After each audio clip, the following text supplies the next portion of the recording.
Well, the joke is played out.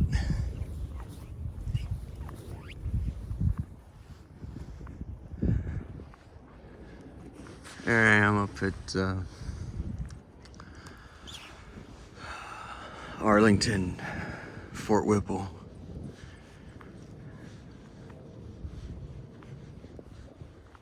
Or, what do you guys call it? Joint Base Henderson Meyer.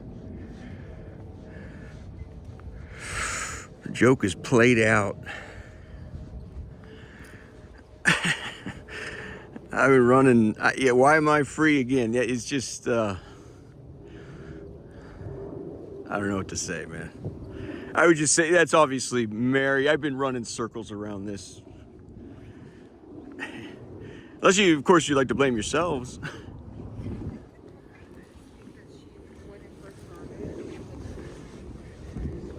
You would just say, well, we let him go yesterday because we're world-class douchebags. I don't know what you want to come up with. You know, when the witchcraft was used on me, the devil will not take every deal you offer him. He's got to know he hates humanity with a vengeance. He will, however, like the banks, extend you credit if they know they can crucify you later. They have a long game like that, and that's really cool. I mean, if you can think that far ahead, you know. They don't want to help you in any way possible.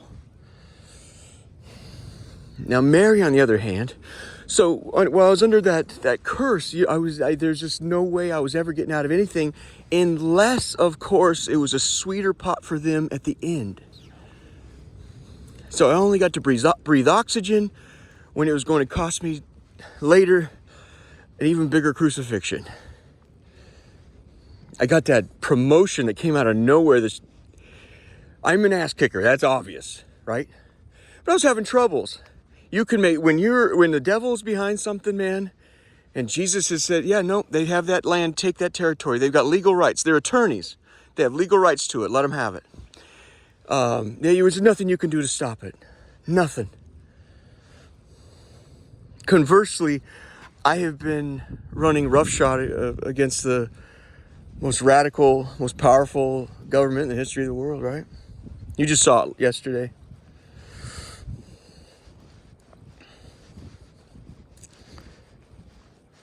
She didn't just let me go. She let me go dismissed with prejudice.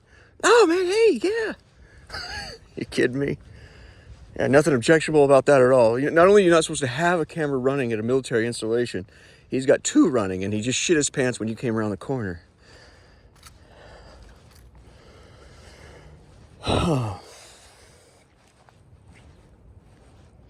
But again, maybe, if you want to do the right thing, say, no, we're just fucking douchebags. Here's Lee's house.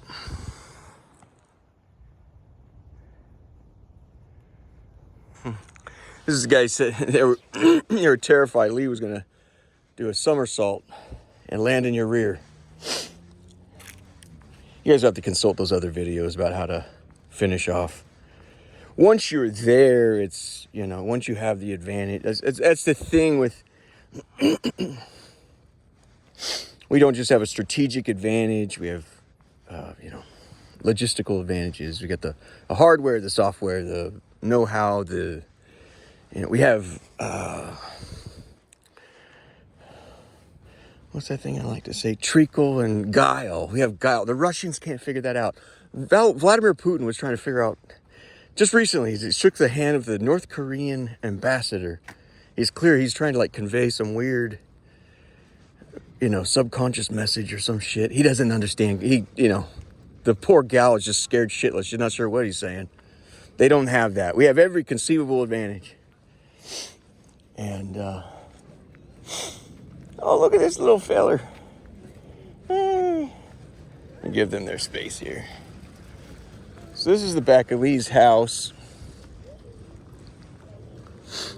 And it obviously sits on the most comfortable, most prominent portion of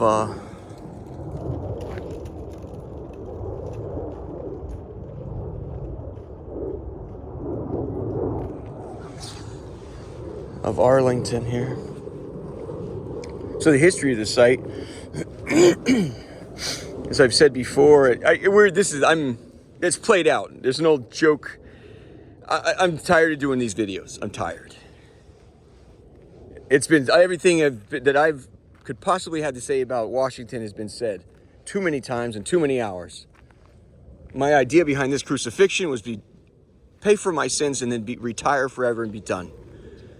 I would just go tend to my, play in the mud and make Corinthian columns and try to figure out why I find them interesting, and pray and take my daily bread. And as one Jew, as before he died in the Holocaust, said, why couldn't I just enjoy the passage of time? It's all I wish to do now. I've seen not just the hate of mankind, I've seen the hate of hell.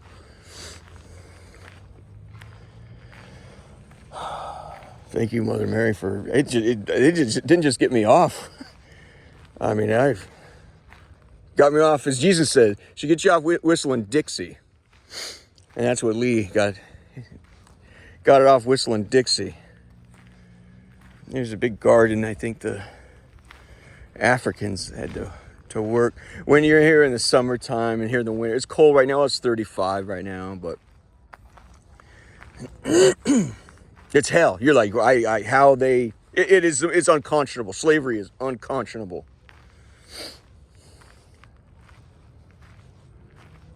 So what will that one be right there?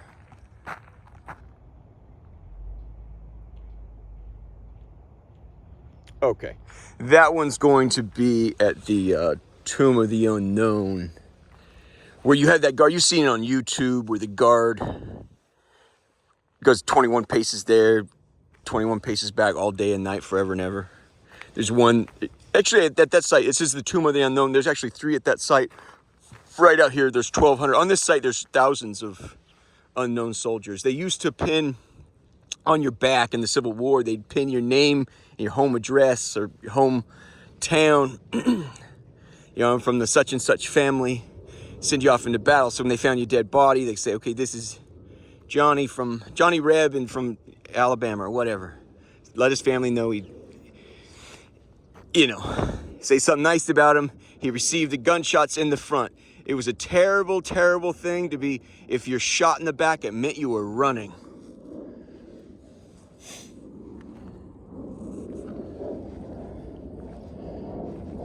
You had your little red badge of courage in the front.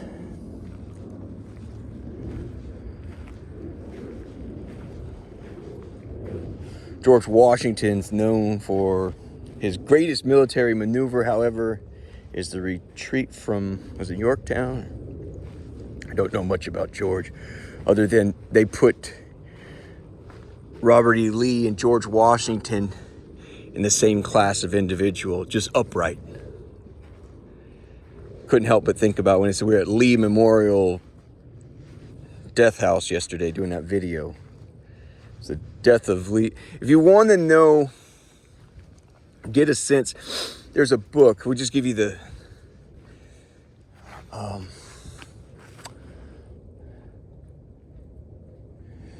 how can I know more about Lee? It was the first I ever found out about Lee. My uncle had donated me a box of books about the Civil War. My uncle, through his faults and virtues, loved reading about war and history. Big boon to me.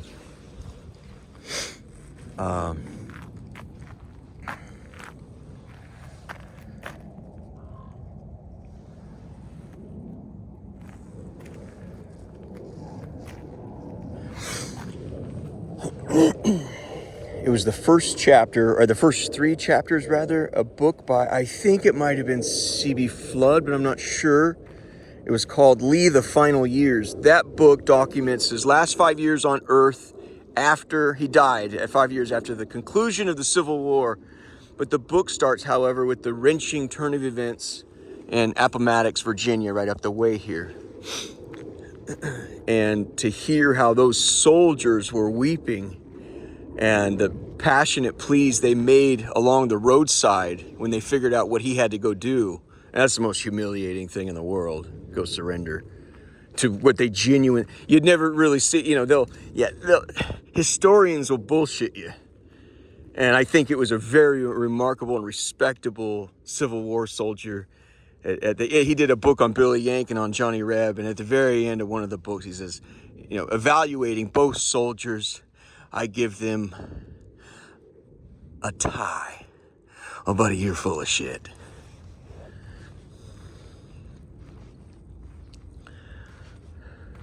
There was nothing like they fought like savages.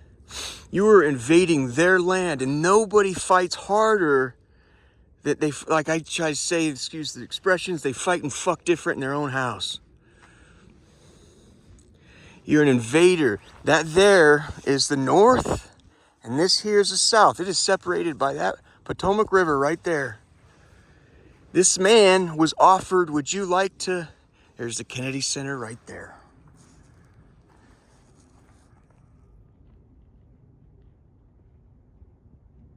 Get you a better view here in a second. Lincoln invited him over to the house right there, the diplomatic house, right behind the White House. And it was the Secretary of War, Secretary of State. They would like to give you command, offer you the command of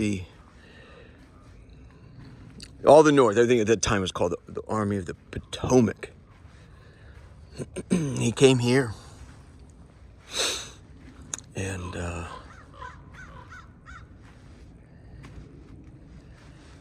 his wife said,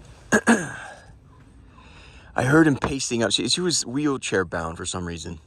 I heard him pacing up and down upstairs, going back and forth in this house here. And then I heard him hit his knees in prayer. And he came down and let me know that he simply couldn't do that. It's like being offered, there's nothing to compare it to. How would you like to be how'd you like to be the commanding general of the conquering army? I'm sorry, I prefer to get my ass kicked. That's what it came down to. How would you like statues around here of you forever? No thanks. I'd rather starve and get my ass whipped. And that's what it came down to. His men were starving. His final orders, General Order Number 9. Everyone hears about the Gettysburg Address. It's considered the South's Gettysburg Address. He says, man, I wish to, it's a horrifying, but it's beautiful. Please, we've been forced to surrender to overwhelming numbers and resources. Please take with you the warmth that comes from knowing that you've done a job well done, men. It's wrenching to read it. And the historian rightly points out, Lee said this even knowing that his men, towards the end, some men were found scared, hiding in the Virginia forest. And yet he still wrote that. Men, please, every single one of you take home with you the warmth and the understanding that you've done a job well done, men. And I've thought a lot about that because cowardice in the Army of North Virginia or any soldier is horrifying. But I think how he justifies those lines in General Order Number 9 was, I've asked these men to march into the battle too many times. That's too many times once more into the trenches, dear friends. Well, how many times can you ask them to do it? And so at a certain point, your soldier's broken a million different ways, and now he's behaving erratically, he's running, he's starving, he's now stealing food from, buddy, you won your laurels 100 battles ago,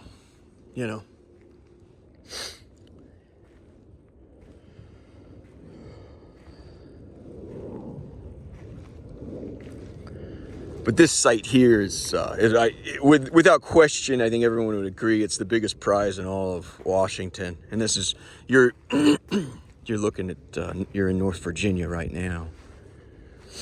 But during the war, he actually wrote Mary, his wife, he says, I believe that you need to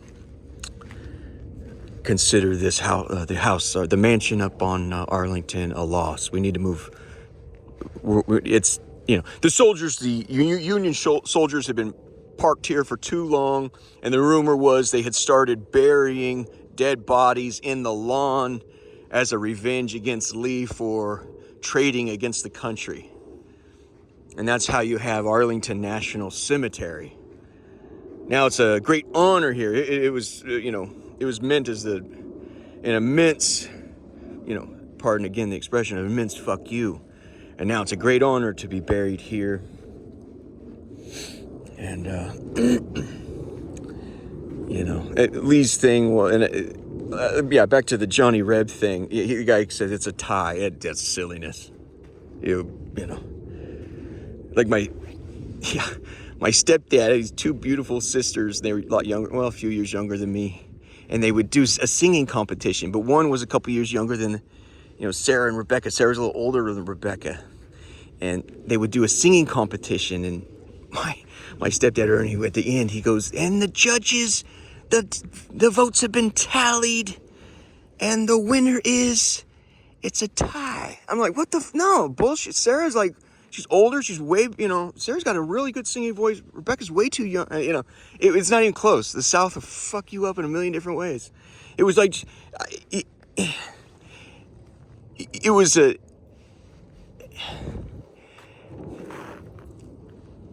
this is how I view it. Like Lee driving the Army of the North Virginia here, it was like driving a Cadillac across the country. And it gave, they found in his letters some pride that started to happen. He's like, this army they can drive it, I can drive them anywhere.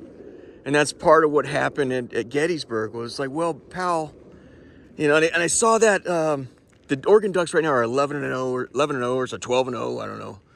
About to head into the playoffs. A couple years ago, that young coach, badass coach, obviously, you can't take issue. But he drove that offensive line. He's like, holy, I think it was a rare loss against, I don't know, some rival. It's like, I was like, holy shit. Even the announcer's like, you can't drive the offensive line like that. But it was working and working and working. And even one of the color commentary, he says, you can't drive them. It's like, look how the offensive line is sucking for air. But it was working and working and working. And they came out and they did it again. They were like, he says, it's like he's making them ford the river. And then finally, the offensive line collapsed. So at the very end of the line, it was like the last run to try to, the go-ahead score. The running back just ran into a wall. Well, they can't do that forever, friend.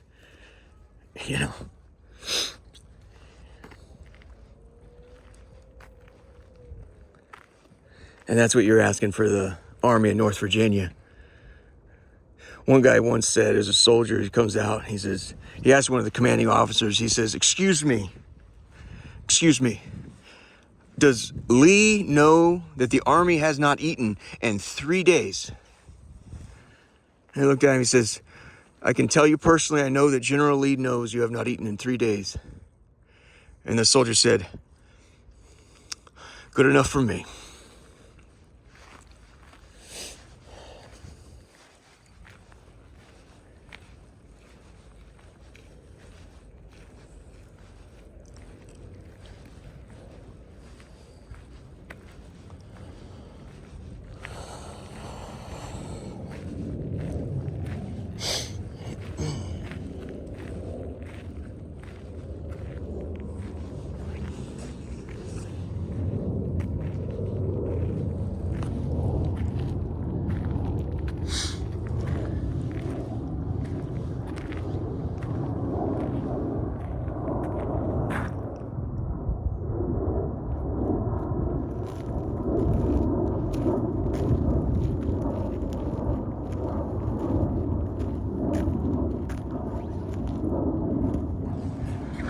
It's Avenue of Heroes. The bridge there was meant to reconcile both sides after the war, from Lee's house to, that's Abraham Lincoln being a tyrant. Buried right there. Well, he's not buried there. We've already done that. He and his son Tad, or Willie, are buried in Springfield, Illinois, and but that's the beginning. So there's the Potomac River. There's the National Park. They're from Lincoln to the Washington Monument to the Capitol Rotunda, and next to that you can see Library of Congress.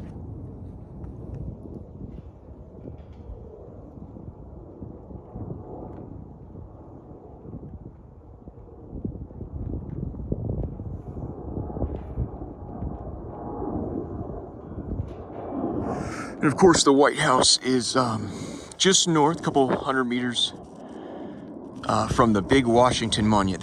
That is 500. Incidentally, that is 555 feet tall and 1/4 inch.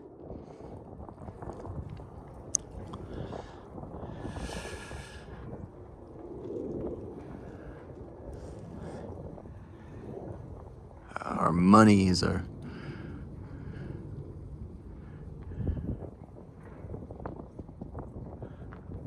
this country's heart's desire, and on that money it says, "In God we trust."